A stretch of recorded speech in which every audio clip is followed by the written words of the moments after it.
सीसेब round 1 का allotment हो गया और बहुत सारे बच्चों को सीट अलॉट हुई है। अभी भी बहुत सारे बच्चों को सीट अलॉट नहीं हुई है। तो अधिकतर बच्चों को कन्फ्यूजन इस वजह से है क्योंकि राउंड 1 में सिंगल अलॉट यानी कि विड्रॉ का ऑप्शन दे रखा है, यानी कि राउंड 1 के बाद अगर विड्रॉ करते हो तो ऐसे एफ पीएफ जो भी आपने पे की हैं वो सारा चला जाएगा।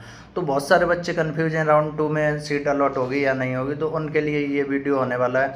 राउंड 1 का जैसे कि मैंने देखा, एवरेज एनआईटी की बात की जाए यानी कि टॉप 5 को छोड़ के बाकी एनआईटी की बात की जाए तो राउंड 1 में लगभग 50 से 60 हज़ार ओपन रैंक से, यानी कि मैंने एमएनआईटी इलाहाबाद में देखा था जनरल को 50 हज़ार रैंक से बायोटेक्नोलॉजी ब्रांच अलॉट हुई है। वहीं ईडब्ल्यूएस ओबीसी की बात की जाए तो एवरेज एनआईटी में 60 से 65 हज़ार रैंक तक गया है।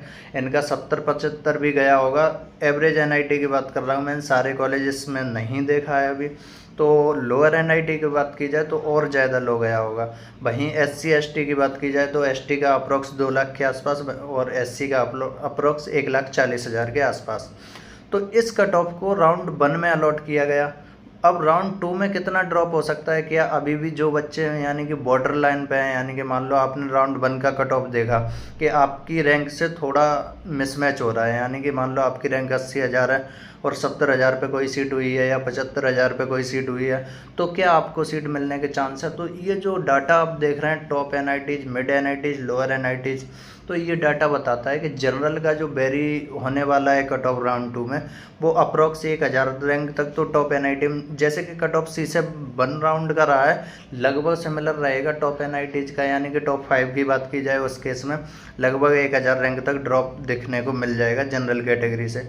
वहीं मिड एनआईटी की बात की जाए तो 5,000 तक का ड्रॉप देखने को मिलेगा, यानी कि अगर आपको किसी कॉलेज में 80,000 पे मिली है तो 95 से 1 लाख रैंक तक आपको सीट मिलने अलॉट होने के पूरे चांस है। वहीं lower NIT, triple IT, GFTI की बात की जाए, क्योंकि राउंड 2 में सबसे ज़्यादा अलॉटमेंट होता है ट्रिपल आईटी और जीएफटीआई में। राउंड 1 में एनआईटी अलॉट हो जाती है, बच्चे वहीं फ्रीज कर देते हैं। राउंड 1 की सीटें एनआईटी में बहुत कम रह जाती हैं राउंड 1 के बाद राउंड 2 के लिए। इस वजह से सबसे ज़्यादा अलॉटमेंट दिखेगा आपको ट्रिपल आईटी, जीएफटीआई में। तो इनमें जो रैंक का डिफरेंस है वो बहुत ज़्यादा दिखता है। वहीं एनआईटी की बात की जाए, टॉप एनआईटी, मिड एनआईटी की 4 से 5,000 रैंक ड्रॉप, ज़्यादा से ज़्यादा 5,000 ड्रॉप, 6,000, 10,000 तक का ड्रॉप देख सकते हो आप एवरेज एनआईटी में। अगर वहीं लोअर एनआईटी या ट्रिपल आईटी की बात की जाए तो वहाँ 15 से 20,000 का ड्रॉप आपको दिखेगा। कैटेगरी वाइज आप देख सकते हो, हर एक कैटेगरी का ड्रॉप डिफरेंट रहता है। आपकी कैटेगरी में आपकी जो रैंक है उस बेस पे जो ड्रॉप रहेगा वो यहाँ दे रखा है। मान लो आपको किसी भी कॉलेज में जहाँ ब्रांच आपको चाहिए, आपने वहाँ कट ऑफ देखा होगा। अगर मान लो आपको ब्रांच अभी नहीं अलॉट हुई है तो आपने देखा होगा कि किस रैंक तक ब्रांच अलॉट हो गई है। अगर आपने वो रैंक देखी और अपने से मैच किए तो आपको जो डिफरेंस दिख रहा है वो कमेंट सेक्शन में कमेंट कर देना। अगर आपको कॉलेज मिलेगा मैं ज़रूर बताऊंगा आपको कॉलेज अलॉट होने के कितने चांसेस है। जैसे कि मैंने जोसम बहुत सारे बच्चों को बताया था और सीट भी उनको मिली थी। ड्रॉप एनालिसिस मैंने पहले बता दिया था लास्ट राउंड तक कितना रहेगा, तो उसी बेस पे मैं राउंड 2 का बताया हूँ।